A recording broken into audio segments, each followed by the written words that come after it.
देवर्षि, देवी का रूप तो बहुत भयंकर है, किंतु किसी के रूप नहीं, मन को पहचानना चाहिए। मन ही रूप होता है।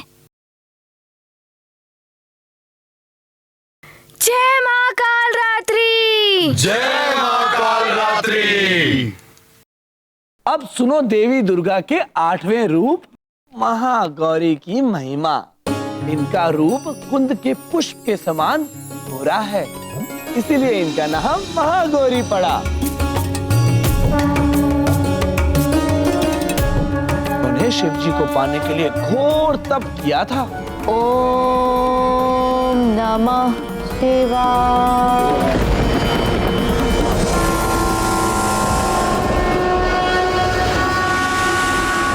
नेत्र खोलिए। ओम नमः शिवाय। ओम नमः शिवाय। ओम नमः शिवाय। देवी, आपने मुझे पति के रूप में पाने के लिए कठोर तप किया है। आपके तप से मैं प्रसन्न हूं। आइए, हम आपको अभी इसी वक्त पत्नी रूप में स्वीकार करते हैं। क्षमा करें प्रभु, आपने मुझे स्वीकार किया, इसके लिए धन्यवाद। किंतु आप मुझे पत्नी रूप में तभी स्वीकार करें जब मेरे पिता वैदिक रीति से विधिवत मेरा कन्यादान कर दे। देवी, आप तो साक्षात धर्म की मूर्ति हैं। आपने जो कहा है वैसा ही होगा। अब आप प्रसन्नता पूर्वक अपने धाम की ओर प्रस्थान करें। जो आज्ञा प्रभु।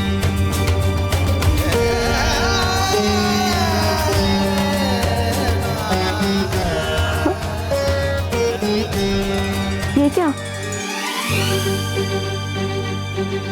मेरे देह का रंग तो इतना परिवर्तित हो गया है कि कदाचित ही कोई मुझे पहचान पाए। देवी, ये आपके कठोर तप का परिणाम है, किंतु आप चिंता मत कीजिए, इसका भी उपचार है।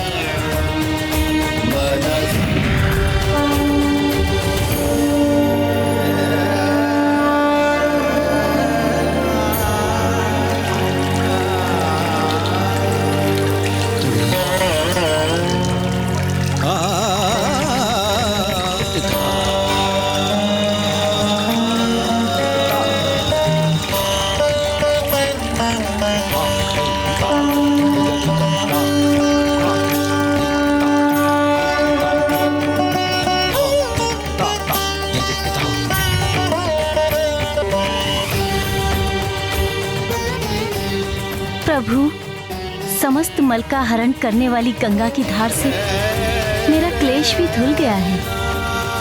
मैं कुछ अधिक ही गौर वर्ण की हो गई हूँ। हाँ देवी, आपके इस गौर वर्ण के कारण अब से आपको सब महागौरी भी कहेंगे। आपकी इस कृपा के लिए आपका कोटि कोटि धन्यवाद प्रभु। कल्याण वस्तु। श्वेते वृषे समारूढ़ा श्वेतांबरधरा शुचिः महागौरी शुभम दघान महादेव प्रमोददा।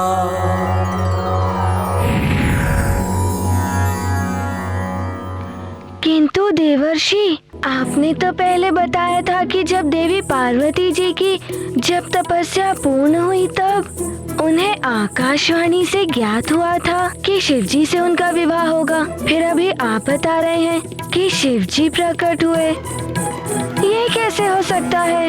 हनुमान, ये समय का चक्र चलता ही रहता है। जब कल्प के अंत में प्रलय होती है, फिर पुनः सृष्टि उत्पन्न होती है। फिर देवता और देवियां अपने वही कार्य करते हैं जो उन्होंने पिछले कल्प में किए थे, किंतु कल्प के अंतर से उनके कुछ कार्य कुछ परिवर्तित भी हो जाते हैं। तो देवी पार्वती के इन 2 बार तपस्या करने का अर्थ है। मुझे अब समझ में आया। ये भी जाना कि यदि भावना सच्ची हो तो उसे प्रयत्न कर पूरा किया जा सकता है। देवर्षि, अब 9वीं देवी के बारे में शीघ्र बताइए। नारायण नारायण।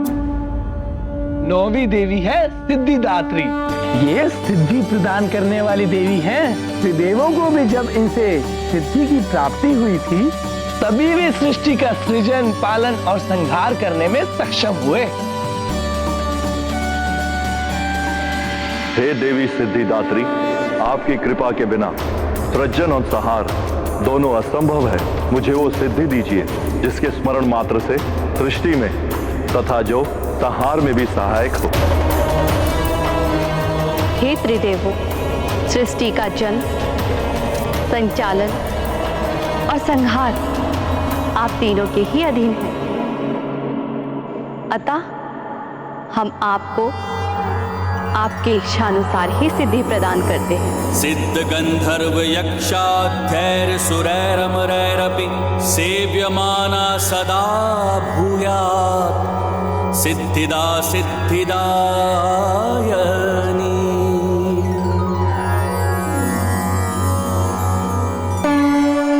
ये है देवी दुर्गा के 9 रूप, जो परम कल्याणकारी है, शक्ति के भंडार है, भक्तों को सर्व विजय होने का सौभाग्य प्रदान करते हैं। हाँ, असुर संहारनी, दुर्गति नाशनी है देवी दुर्गा। वो तो है हनुमान, किंतु तुमने दुर्गा जी की इन कथाओं से तुमने क्या सीखा? यही कि अधर्मी, अत्याचारी कितने भी बलवान हो, अंततः विजय धर्म, सत्य, न्याय के पथ पर चलने वालों की होती है। और जो महान होते हैं, उनकी शक्तियाँ, यही उदारता मातृत्व का सच्चा रूप है।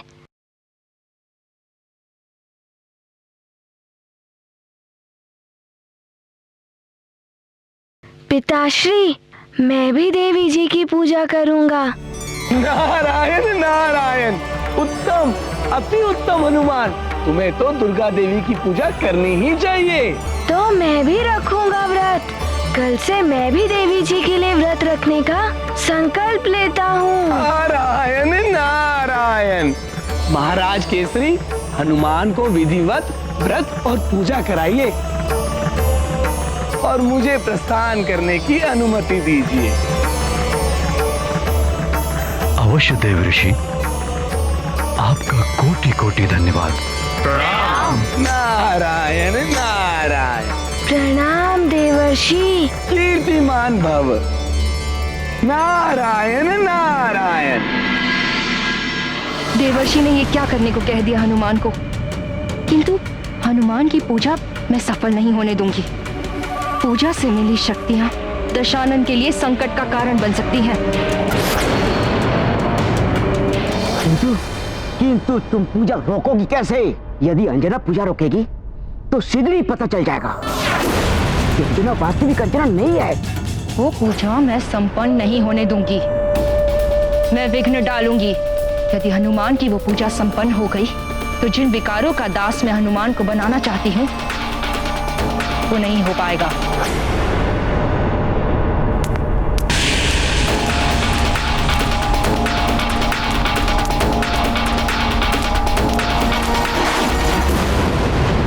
अंजना,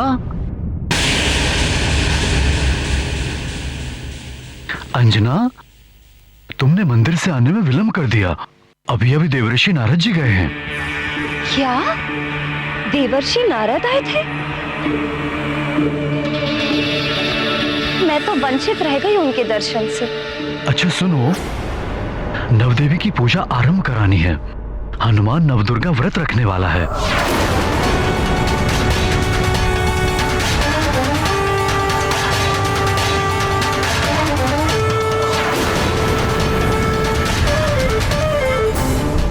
आप इतने छोटे बालक से व्रत रखवाएंगे? ये तो अनुचित है स्वामी।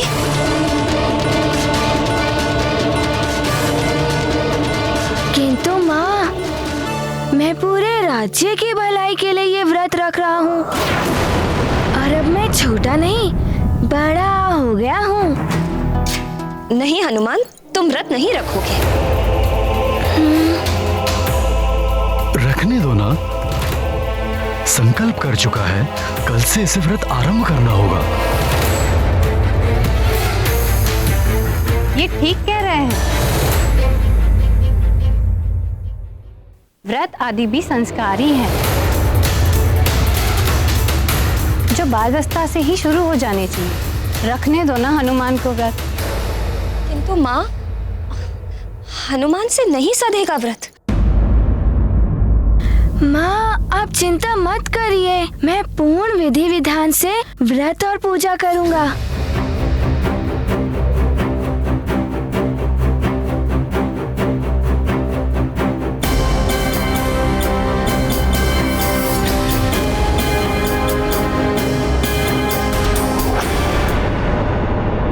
हे भोलेनाथ, हे महादेव, हे माँ दुर्गा, आपने अपने 9 रूपों से समस्त समाज का कल्याण किया है।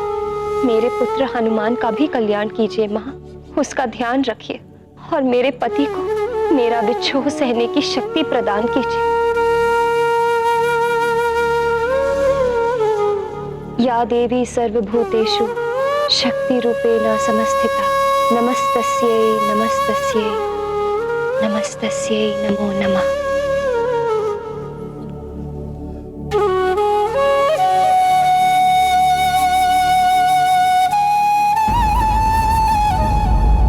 सखा, हमें शीघ्र ही सज्जित होना होगा। हमें पूजा घर में जाना है ना, और पिताश्री तो वहाँ पर पहुँच चुके हैं। हनुमान, अरे आज तो तुम बहुत ही सुंदर लग रहे हो। अच्छा ये देखो, मैं अपने पुत्र के लिए क्या लाई हूँ।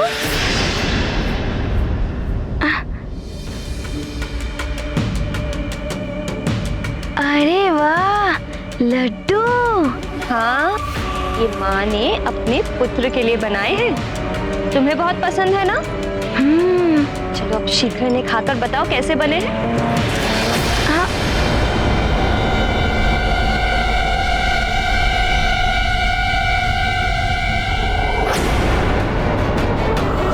कल से मैं भी देवी जी के लिए व्रत रखने का संकल्प लेता हूँ।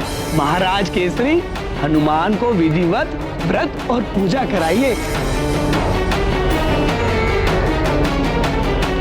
माँ, मैं इन्हें नहीं खा सकता, मुझे व्रत रखना है ना। हाँ, किंतु बालकों के लिए सब क्षम्य है। खाकर भी व्रत रख सकते हैं बालक। लो खाओ। अच्छा तो ठीक है, मैं खा ही लेता हूँ। ये क्या कर रहे हो?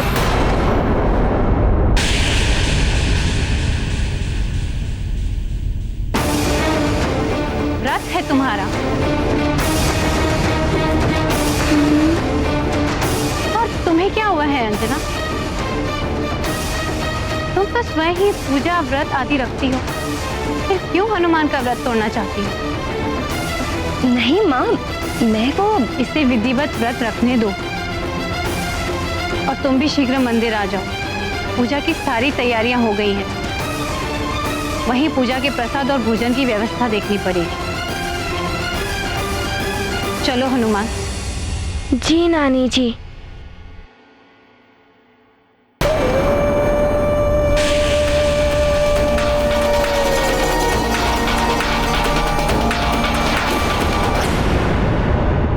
बल बला बल बल, बल बला बल बल।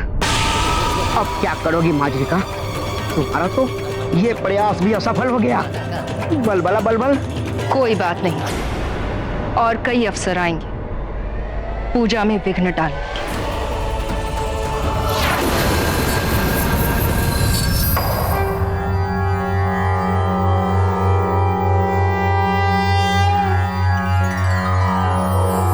या देवी सर्वभूतेषु मातृरूपेण संस्थिता, नमस्तस्यै नमस्तस्यै नमस्तस्यै नमो नमः।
व्रत की खीर, इसमें अपना झूठा जल मिला देती हूँ।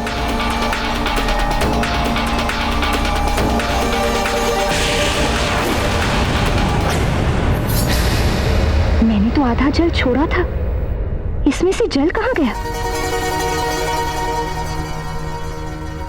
क्या हुआ? क्या कर रही हो अंजना?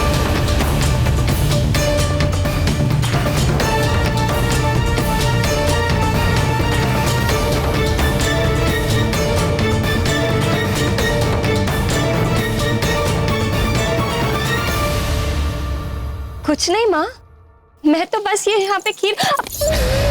ओहो, तुम जाओ, मैं देखती हूँ, तुम जाओ।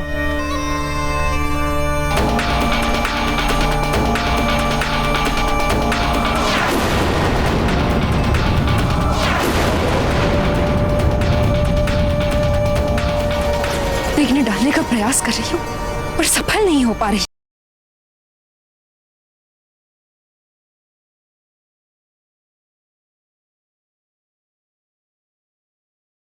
युवराज हनुमान की जय! युवराज हनुमान की जय! युवराज हनुमान की जय! आप सब यहाँ से रिक्त हाथ नहीं जाएंगे। आपको जो चाहिए वो आप मांगे, मैं आपको दूंगा। यदि आपकी कोई विशेष इच्छा है तो बताइए, मैं हर स्थिति में आपकी इच्छा पूर्ण करूंगा। ये आपके युवराज का आपको वचन है।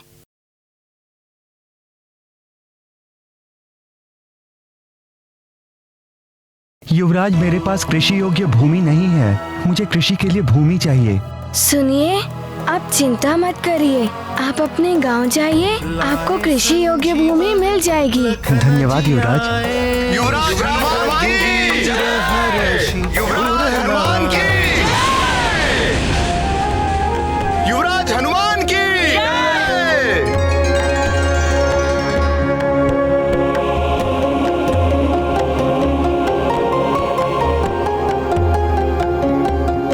माँ जी, आपके लिए ये।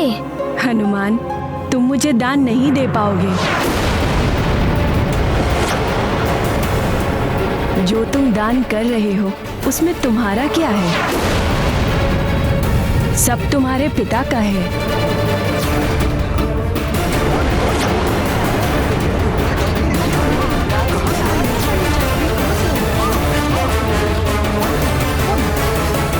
रुक जाइए।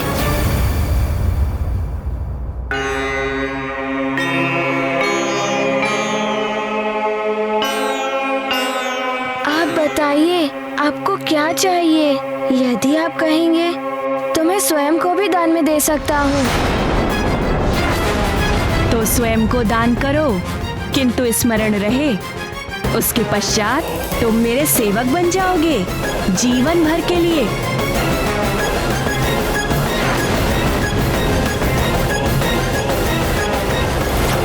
ये क्या कह रही है आप माँ जी? पिताश्री, इन्हें जो चाहिए हमें देना ही होगा, अन्यथा पूजा अधूरी रह जाएगी। हनुमान, माँ जी, मैं स्वयं को दान में देने के लिए प्रस्तुत हूँ। आप जो कहेंगी मैं करूँगा। नहीं हनुमान, ऐसा मत करो। नानी, मुझे इनकी इच्छा पूर्ण करनी ही होगी। माँ जी, आप बताइए, मुझे क्या करना है? मुझे वचन देना होगा तुम्हें कि तुम्हें माता पिता का त्याग करना होगा, फिर तुम सुमेरु लौटकर नहीं आ सकोगे। सदैव हमारी सेवा के लिए तत्पर रहना होगा।